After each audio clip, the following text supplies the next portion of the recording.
with all of the success that Kirby Smart has had over not quite 10 years of being the head coach at Georgia, this might be the statistic that captures his success more than anything else.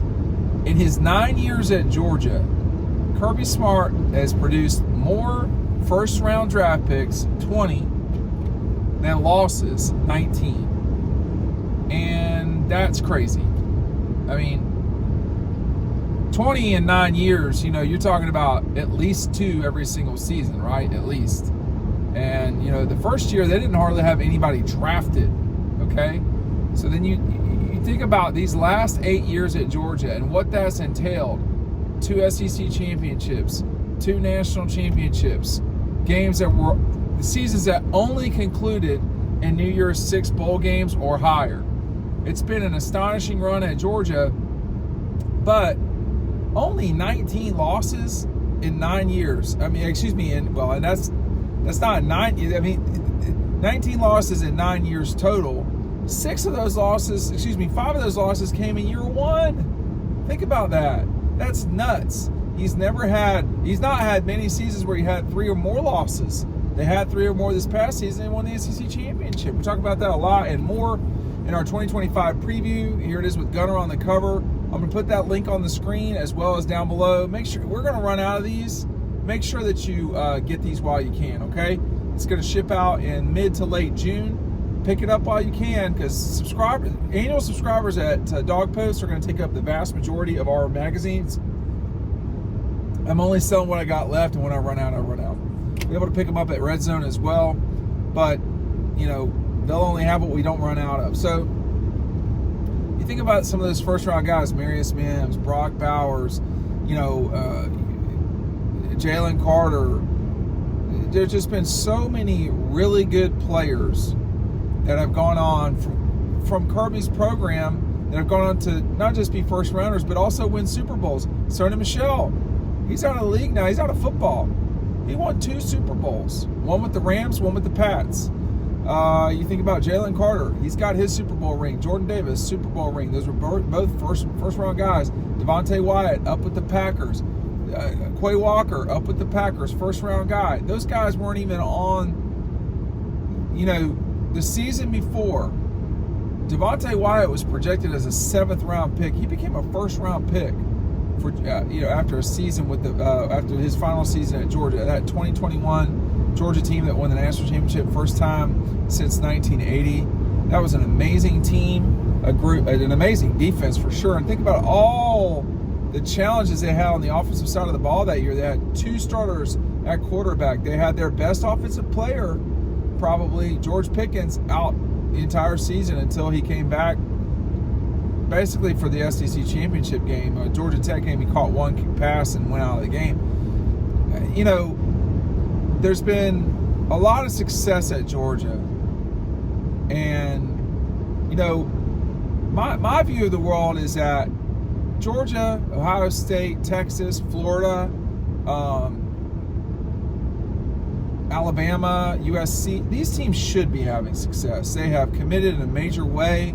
USC maybe not so much, but Alabama definitely has. Florida not so much lately either, but Alabama, Georgia, Texas, Ohio State, these are the programs that they win national championships. It's not surprising. They've done all they can do. They've done all they should do to win the national championship. They're recruiting players at the highest level. They're getting the best transfer portal kids in. Ohio State doesn't win the national championship in 24 without those transfer players. It just doesn't happen.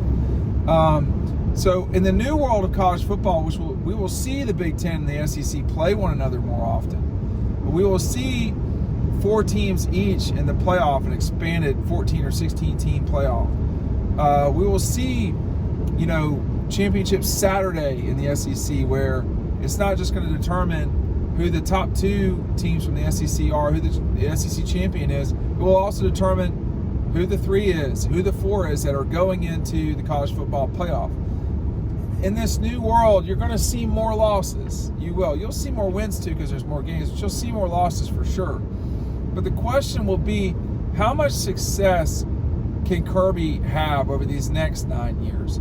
If we're at year 18, does Kirby have 4 total national championships? Does he just have 2?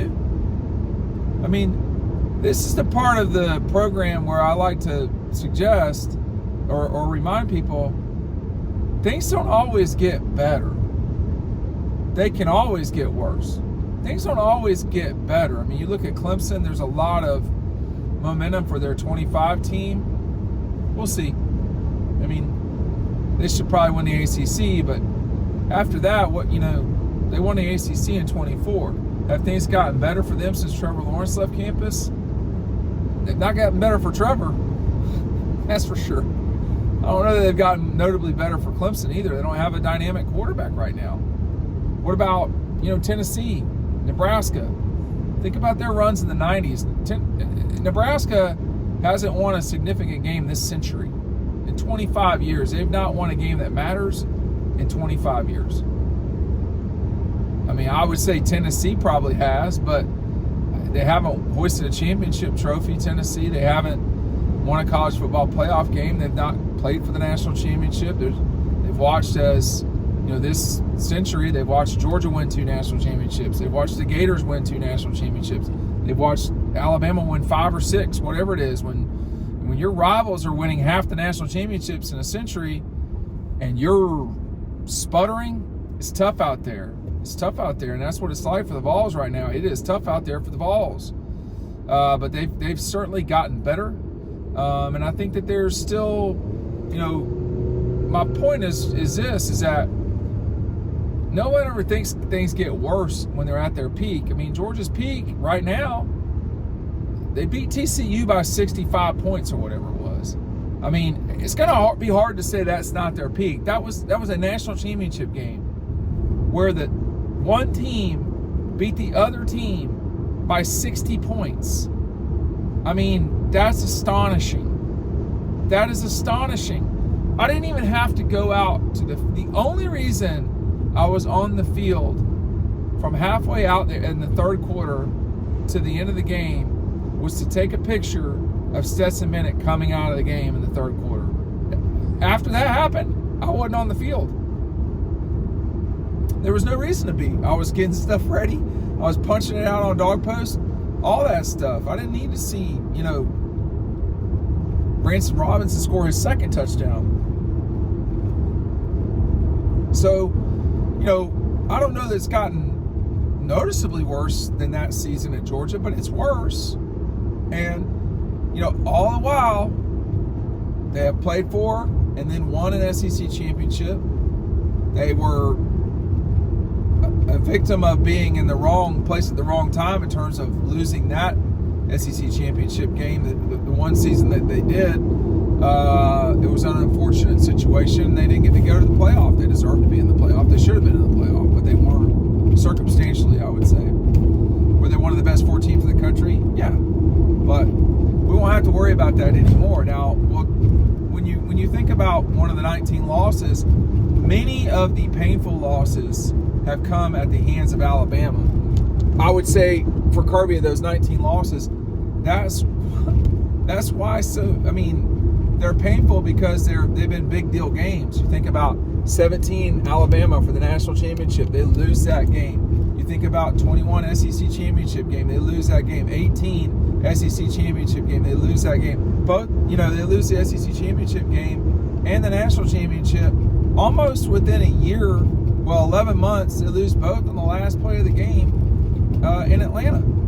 They lose the SEC championship game in Atlanta to Alabama in 2013. So, 2023. So, it's been, there have been tough losses for Georgia, to be sure, in the 19. But when you have competitive games and situations when you're going for national championship, you don't think that national championship that Ohio State had in its grasp in 2022, only to lose to Georgia on the last play of the game, wasn't painful for them? That's probably one of the most painful losses in Ohio State history. I mean, that cost them a national championship for sure. It cost them a national championship. But, Ryan Day's not got a lot of losses either. At all. So that Kirby's produced 20, it's not shocking. He's done such a phenomenal job of, recruiting and development. And so you say, well, what do you mean development? What about Ladd McConkey? And Ladd McConkey was exceptional at Georgia. He didn't even play his first year. He was redshirted. What about Javon Bullard? 3-star guy. A.D. Mitchell, another guy. They have done a very good job of identifying talent and getting it on their campus. And then once it's there, developing it into first-round talent. Amarius Mims was probably going to be a first-round draft pick. Jalen Carter was probably going to be a first-round draft pick. But Jordan Davis was developed. Devontae Wyatt was developed. Quinn Walker was developed. Ladd McConkey, who was not first-round, I know, was developed. There were guys that they developed in the first-round guys. Devontae, specifically, I think, is a very good example. But so many first-round guys for Georgia. So many really huge wins for Georgia and 19 losses. Many of them painful. No question. South Carolina in 19. Vanderbilt in 16. Tennessee in 16. There have been a lot of the Alabama game in 2024. That was a tough loss for Georgia. That was a game they probably should have won. Even as strange as the comeback was and how poorly they played at the beginning, they outplayed Alabama by a lot from the second quarter on. So, but they lost the game because they gave up too much at the beginning of the game. I don't know. 20 and 19 is pretty astonishing to me. Thanks for watching.